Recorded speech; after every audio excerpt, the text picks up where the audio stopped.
And what made you comfortable enough to go and start recording music? Uh, it started in high school. I made a freestyle. Fire. It was alright. It was fire to me back in the day. Comparado, comparing on how I do now, it's nothing really. But uh, overnight, it hit like I should hit like 10,000 views on Facebook. I was just a freestyle, and I go into school, and then everybody's like, "Yo, you're a rapper. I didn't even know you're a Mhm. rapper, bro. You're a rapper. This and that." And that's how people started knowing me. Oh, Bebo, he raps. Bebo, he raps. How in the world did you come up with that name? Because I never asked you, but I absolutely hate the name Bebo. How did you come up with that name? Who came up with it? And it just came up. And the people started be like, "Yo, Bebo, you look like a Bebo. You look like a Bebo." I like that I'm Bebo. So how did you go from Bebo to Lil Naughty? Lil Naughty, if I be real with you, it just popped in my head. I was like, yo, I have to be a Lil. I just look like a Lil something. I feel like dropping the Naughty. I mean, dropping the Lil would be Just to better. be a Naughty, right? A lot of people have told me that, believe it or not. It's just, but I don't know. A big influence of mine is Lil Wayne. Oh yeah, Feel me? You know very well. You're my big brother. I learned from Lil Wayne by you, so I've that's been true. listening to that for a while. Lil Wayne is nice, so I grew up. Man, then you got Lil Baby. I can't lie. So you're part of like the new generation. You feel like you see that Lil Wayne is the inspiration for most of these young Hell dudes. yeah, he started the new generation, definitely. Even though some people say he's old generation because of the generation that's coming up, like I can't lie to you. Right now, Little Baby is like heading. Is like I feel like he's was starting the newer generation. But like I see the resemblance. Let's say from Lil Wayne and all of these new people, anywhere from um like this, from the way they look to the wanting to be like a rock star thing. What do you feel like Lil Baby brings to the table that maybe he got from Lil Wayne, or do you feel like Lil Baby's the one person that's like completely different? I feel like personality wise, they're a little alike. They're a little to themselves. But the thing that stands out about Little Baby is that the guy is humble, bro. What He's about you? really What type of artist do you want to be? um. I can't really say I want to be a certain artist. I'm just letting shit grow how it grows. However it comes out. If I end up being, and I try to be diverse with it. I'll do any genre. I don't fall into one genre. So you're not trying to put on a personality for, like, let's say these the two twin brothers, right? That go crazy and do all this extra shit. The TikTok guys. Yeah, yeah. Yeah. Like, you feel like a lot of people are doing that stuff, and you're just trying to stay away from it, or you're just naturally like doing your own thing. I feel like it just comes naturally. I can't say I'm a, like yo. I'm trying to not be like everybody else. If I'm like everybody else, fuck it. If I'm not like everybody else, that's how it goes for me. It just goes. I'll be real. One thing I am gonna be real about is that in between you and me and the rest of our people, like they'll know I'm a relambio, Hmm. but I won't present myself that way. So I could say like, yeah, kind of putting up a personality, more serious, knowing that I'm a goofball. Yeah, But after that, everything just come naturally. yeah. I noticed that you act a bit more um introverted when you're outside. Why do you feel like you gotta be that way? Confidence and trust. Because I feel I like to set an, to put an example, like whenever I'm outside, um, and whenever I'll be real with you. My fault for interrupting. But when you're outside, you like you're more extrovert than introvert. Like and then oh when yeah, you're with us, and then when you with us, like let's say tú eres más you're more serious. I mean it depends on the situation. Like if I'm going out to drink and have fun, then I'm going out to drink and have fun, right? But like if I'm chilling, like even when I'm going out like on some chill shit, like I'm the same person that I am in the house outside. Like I'm that straight face, like um nonchalant, quiet dude. like who cracks jokes with his friends, but like as far as everybody else, like I feel like they could read it on me like, all right, this is the type of guy like I can't just off the back joke with, like and I noticed that you carry yourself that way. So Like, is that. So you see the way you said this is the guy not to joke with. That's the way I gotta present myself. You feel me? All right. So we grew up in the same place. You're more classy. You're more, and then I'm a little bit more different. You feel me? I look at things more different. It's all because of the people we surround ourselves with. I surrounded myself. I'm not gonna say the wrong group of people, but different group of people that made me think a certain way. Yo, carry yourself this way so that people don't think you're this, and that. If you goof around too, I feel like if I goof around too much, they're not gonna take me serious. They're gonna think like, oh yeah, this guy's a punk. Like yeah, we could get something out of him. You yeah, feel me? So I'll present myself in a way like yo, and it's serio. He's serious. Like he don't look like the type of guy like.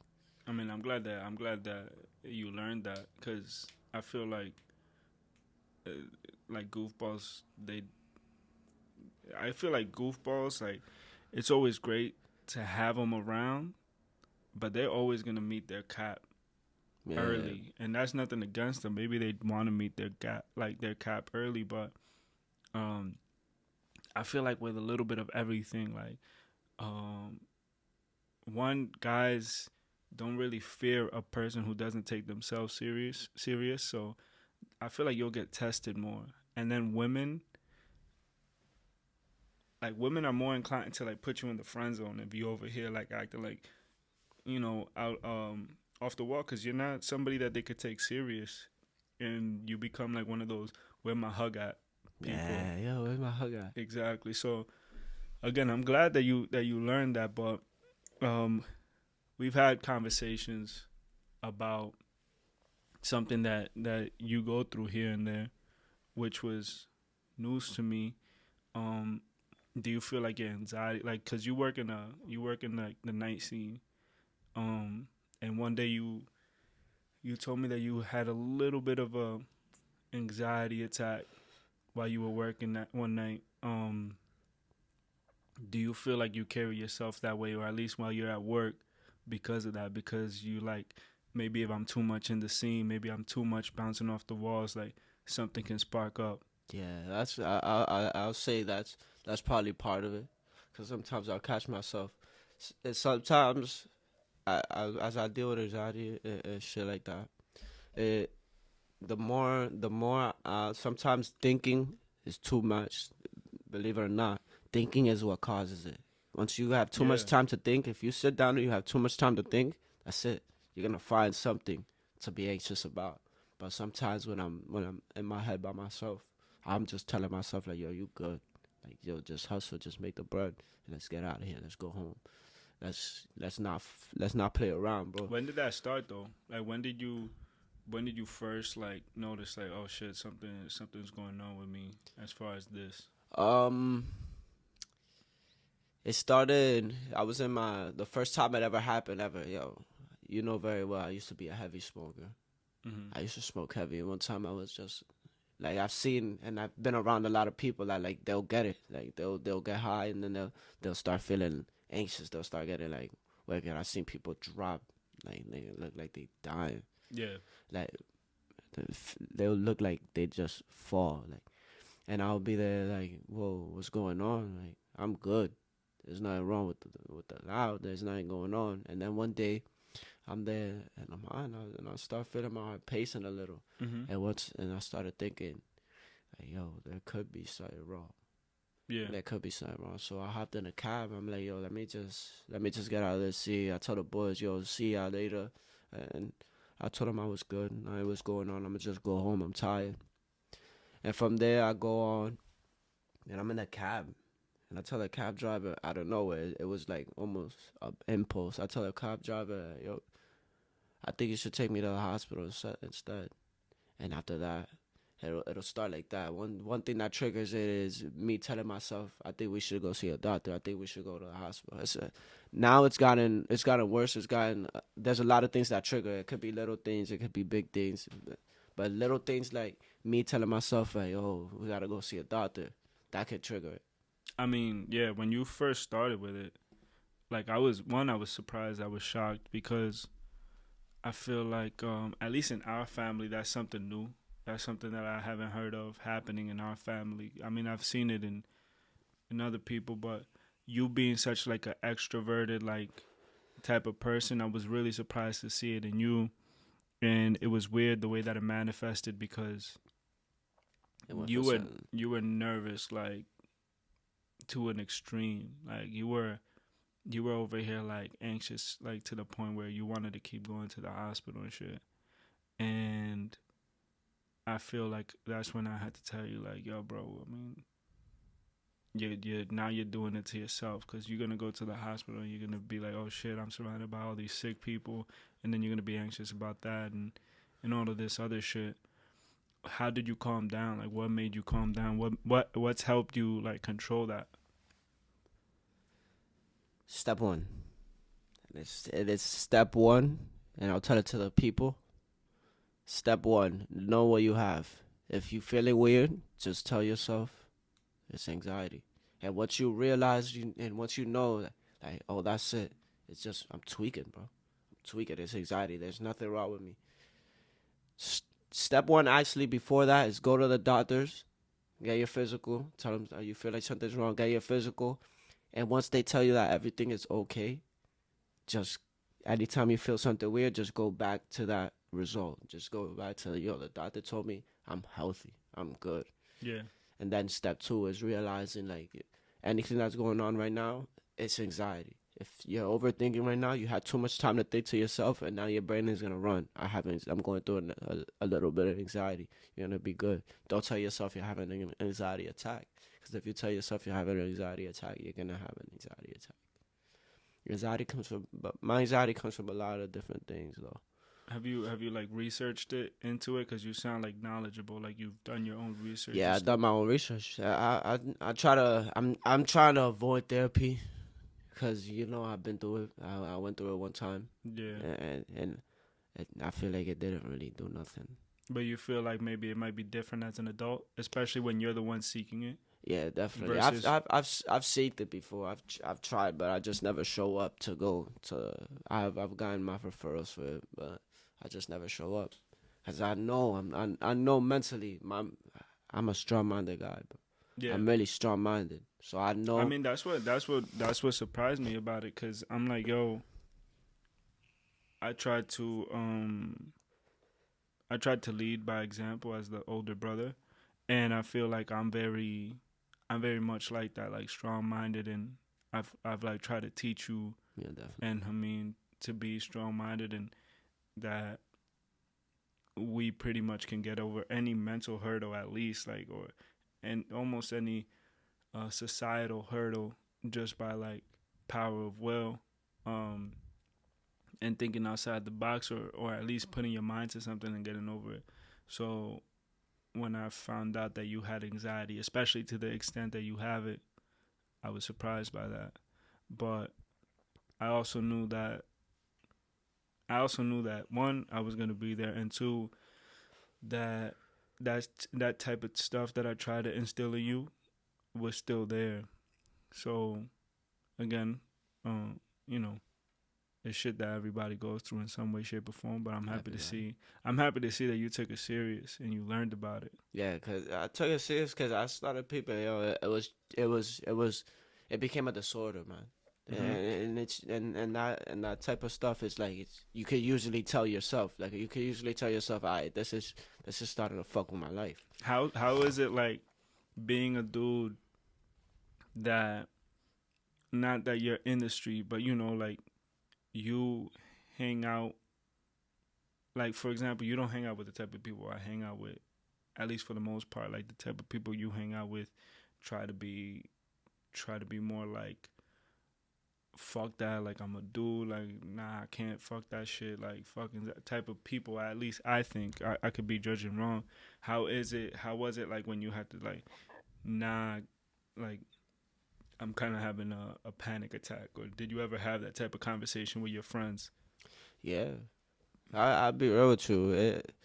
No matter how thuggish, no matter hey, that's the type of people I was around, like the members and stuff like that. And I'll tell them straight up, yo, I'm tweaking right now, bro. I'm going through it right now, and believe it or not, no matter how things go down, they don't make fun of it. They don't look at it as a joke. They'll know, like, yo, but a lot of people go through different things. They might not have anxiety, but they'll have PTSD. They'll Yeah. have things that, like, yo, they're cautious, and that's the type of thing that feeds my anxiety. I can't hear about somebody else's, even though, like, yeah, I'll be there. Like, my shorty talk about something that's going on. Yo, I feel this, I feel that, or something's going on. I'm gonna be there. I'm gonna listen to it, but I can't study it. I can't Do study you it. feel like you being in a relationship, and especially being in a relationship with somebody who knows you so well, and also somebody who, if I'm not mistaken, was there before you knew about your anxiety and after, do you feel like that's something that like, how much do you feel like she helps in the you controlling your anxiety? Does she calm you down? Like, does she help? She does her thing. She knows how to help más o menos. She most of the time, like, we speak on the phone a lot. So her being there and speaking, us having a conversation, she probably doesn't know it herself, but she's helping me out. Now, beyond that, like, just what about just the fact that you know that, yo, I got my girl.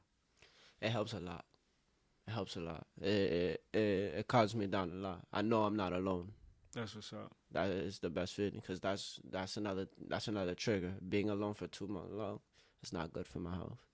Now you have now we share a little brother. You guys are usually very buddy and friendly, and but you guys also go through your fights. And before, maybe I was there to, like, talk you guys down off of your shit, but um do you feel like when you guys are in the good places, like, it's good to have, or even when you guys are in the bad places, do you feel like it's good to have him around, like, like, because what I'm trying to get at is, I could imagine if myself, like, being an anxious person, if, like, I was an anxious person or got anxiety, like, I would just want some type of rock, like, so do you feel like having Hameen there is like your rock in a way? Yeah, it's good. If I'll put it as simple as it is. Most of my anxiety comes from, oh, there's something either wrong. Like, yo, this guy could be setting me up right now. This guy could be doing something. This guy looks fishy. This guy looks fishy. But the most that comes from is the fear of death. So just knowing, like, he's there. If I fall right now, he's gonna call the ambulance. Whether we talking or not, that's my blood brother. He's gonna be there. He's gonna call the ambulance. And he's gonna make sure I'm good. You feel me? If something goes on, so just having him there is So that's good. One, that makes me really happy to hear.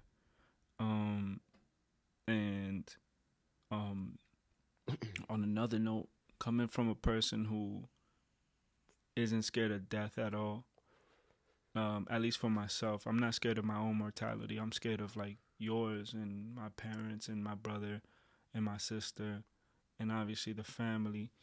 Um, but what is it that so why are you so scared of your mortality? Like, what's so scary about it? Sheesh. I'm gonna put it to you simple. I know you're not the religious type, but yeah, sorry, atheists, to bring religions into this, but it came a lot from me going from a. I was fake a Satanist. Like, I would let people call me a demon. Like, people know, my people know. Like, I would really walk around like, yo, on some real demon, some demon shit. It's crazy. And you feel me? I started thinking like, yo, bro, this ain't the way to go.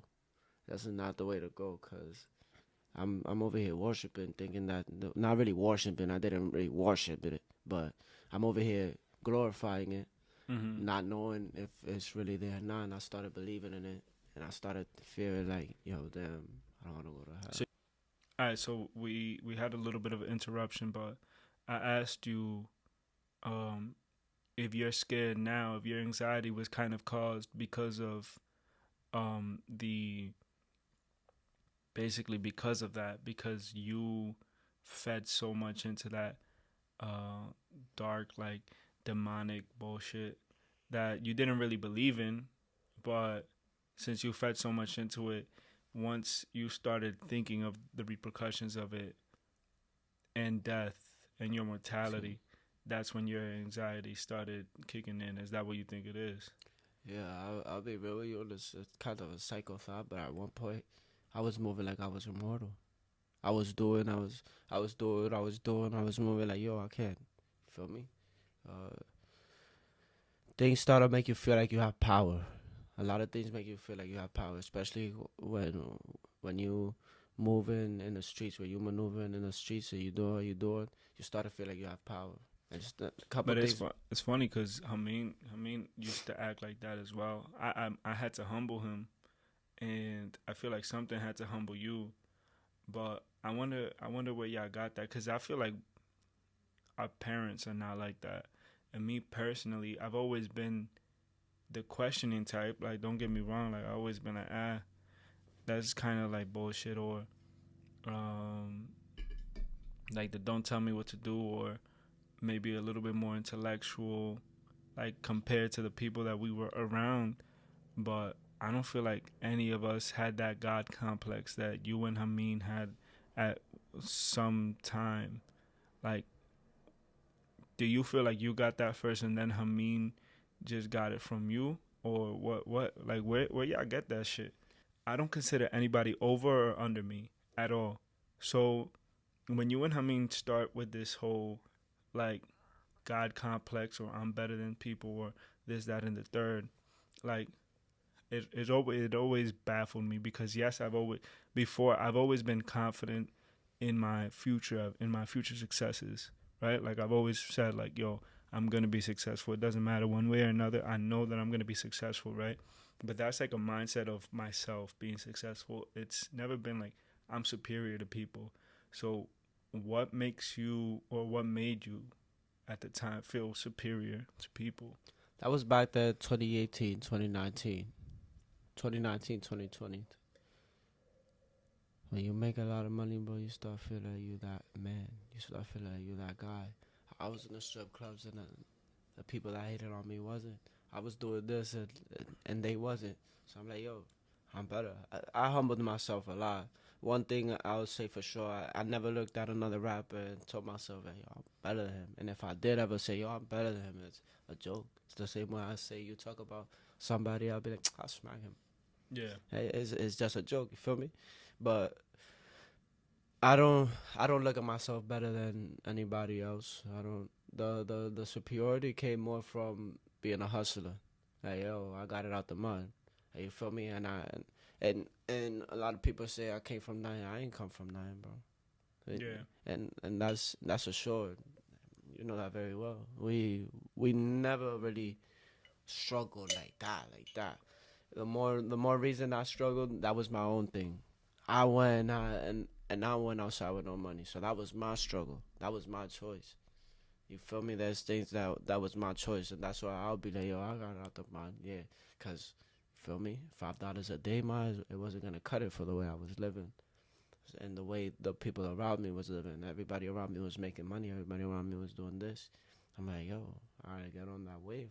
I can't be the only one throwing five on safe and everybody throwing 10, everybody throwing 20. That's where it came from. That most likely, once I started making more bread, once I started hustling a little more, it came from that. Probably 2020, I was on my shit. So that's probably most likely where it came from. Like you start getting bread, all this and that, hood rich That this kind and of that answers. I mean, that answers a lot, and the answer is beyond that. Like, it answers also, like, Dykeman, and how Dykeman is getting fucked up because it's probably just full of people that currently think like that. Like, I'm gonna go to Republica and I'm gonna blow it back. I'm gonna go to Mama Sushi. I'm gonna blow it back. I'm gonna go to Mama Juana. I'm gonna blow it back because they want that. They're chasing that superiority over like, me? yo, you guys are working a 9 to 5. I'm over here hustling. Yeah. It comes a lot from that, bro. That's a lot of the people I grew up around. That's how they move. The only thing I'll be real about is that most of them is humble about it. Like I hit a spot and I see all of them and I see all the guys there, and not one posting about it. There's not one of them posting about it. There's not one of them flexing. But you feel like that's them, and I'm not trying to question your judgment, but Mhm. do you feel like that's them being humble, or you feel like that's them like not trying to get caught by the feds? Cause you gotta. Yeah, that's a good way to put it though. You be can't real. you can't be flexing on the gram You if can't. you. That's a good way to put it. Good counter argument. That's one way. Yeah. Yeah. I never really thought about it. I thought about it like that because, you feel me? But I ain't think about it that way or not, man. No, look, man. I'm just happy that you stopped all that crazy shit. Like, and Everybody grows up. Everybody hits their time. Mm, Thank not God it hit me everybody. early. Not everybody. Not everybody. not everybody, but you did. That's what's important. And now we're here. Like, we're very different. But I spoke to George, because my boy George, who was the first person I interviewed, he very much embodies like the introverted side of myself, Mm-hmm. like Hameen does, and my other boy Jacob embodies the extroverted side. And I spoke to George about how, you and Hameen are like both sides of me, but like split down the middle. Like, you take more of the extroverted side, he takes more of the introverted side. But he takes it to the max, and you had that extroverted side to the max. I'm just happy that you reeled it in, and now you're more calm, because that shit was scary. Like, I'm not the type to tell people what to do. I hope you know that. I mean, maybe at one point I was trying to tell you what to do, but at the same time, I'm like, yo, I'm not his father. Like, I'm his You older looking brother. out, bro. You doing what a big brother does. Exactly, and I done my shit. So I'm like, yo, I can't control somebody else from doing their shit when they're at the age where I was going crazy. So, I'm just happy that you took it upon yourself to calm down, and relax. And I'm glad you've always been the type to look for some type of balance. Like, you're very much a loving person, way more than a lot of people get to know. And I see that in your relationships. Like, when you're in a relationship, you take it very, very serious. And I feel like that's something that you have that maybe I lack, that I aspire for. That love that you carry, and that passion to be with one person. And not that I don't want to be with one person, but like, to be with a person, give that person your absolute all. Like, it's damn near annoying when I come to my parents' crib, because you over here always on the phone. Like, it's crazy, but Yeah. but that's love. Like, that's what's up. So again, I'm happy that you left that street life, and now you're all about that love life and fucking chilling. you Yeah, know? I'm chilling, bro. It's about the music. It's about only getting better now. I'm looking to get better in a different way. You can't get hood rich without. Now, at what point did you find out that I was better than you at rapping? When you showed me that song, and I showed you mine, and then you realized I was a little better too. Nah, because my boys really don't believe me that I helped you write that album, your first album. He wrote it all. I give all the credits to him. I hope you got that. He wrote it all. Nah, but Nah, Yum- that shit was fire. Look, I gotta give it to you, bro. Like, you know me, I'm a very like critical thinker and critical judge of character, critical judge of everything. So I would never tell you got a good thing in your hands unless you got a good thing in your hands. So that shit was fire, bro. And I can't wait to hear the next project. Nah, yeah, I can't lie, bro. When I know I did good when it goes to you, cause you got the ear for music. You got an ear for music. You're very critical. Yeah. Very. Like, you listen to very few artists. So when I go and I dropped my that was like my second tape. The first one, I took it down. It wasn't enough. I didn't feel like it was enough. But when I showed you that second tape, and you were telling me like, "Oh, this is fire," I was like, I got something. Yeah. That tape still gets its streams. It's still doing its thing. Thank God. And you got something that in the works, right? We're working together on something. Yeah, for sure. A lot of Amori Street is coming out. That's like love and sentimental, like sentimental street. This generation, because like when I was giving you pointers, like I was telling you how this generation is very emotional. Oh, deep. Why you think everybody's so emotional nowadays? Listen, bro, it's a trend to be emotional. It's a trend to feel sad. It's been that's been a trend. I know. To you was in high school, probably middle school. You acted a little sad to get it to bag shorty. But like, nah, I'm in my feels right now. Or you probably faked a drink. Nah, cause that's funny as hell. Cause I remember one time, bro, I did the dumbest thing in the world. Yo, nah. So, damn, our cousin was over. Nah, alright, fuck it. I'm gonna tell her. Look, one time our cousin was over, and I tried to force tears so that she could send a picture to her, so she could post a picture or send a picture to her friends or some crazy shit like, yo, girls like emotional. Bro, God, I'm telling you. yo, nah. A girl loves a guy who's in his feels, a guy who can speak about his feelings. This and To a point. To a point, hell yeah, because if you cry all day, she's gonna leave. Nah, I heard there's a statistic, like, not a statistic, it's like they did a test. Basically, after a girl sees a man cry once, the probability of her losing respect for him is crazy. Damn, then she don't respect me at all. She see me at my worst. But I'll be real with you. That's what's trending now, bro. It's always been a trend. Fake a drunk and act emotional. Like, oh man, this and that. A lot of people go and they'll start feeling like, yo, this and that. And it's something that you see a lot, bro. Somebody will die. They happen to be from the hood. And somebody who's never spoke to them before. Excuse me. Somebody who's never spoke to them before. Be like, damn, RIP, I miss you. I'm going to miss you, this and that. And personally, you know the person. And the person has even spoke about not knowing them or talking shit about them. Yeah. And before they die, and you'll go and you'll see it, and they'll post it, and that's for them to like. Yo, feel me, bro? It's crazy. And that's like, that's sad that people are like that. But to wrap it up, that's exactly why. When I have grandkids or great grandkids, if they try to take a picture holding my hand while I'm on my deathbed, like, I'm gonna really smack the shit out of them before I go out. I find that shit really wrong. I'm gonna smack the shit out of them. Sit in a funeral. If I tell you, like, yo, if I see somebody taking a picture of me while I'm about to die, like, yo, you better take that shit down, bro. I find that shit really disrespectful. You better take that shit down. People go and you go to a funeral. You go to a funeral of a loved one or somebody you know or a friend, and you have the audacity to take a picture of their corpse. Not even their corpse anymore. Yeah. Not even their corpse anymore. No, bro.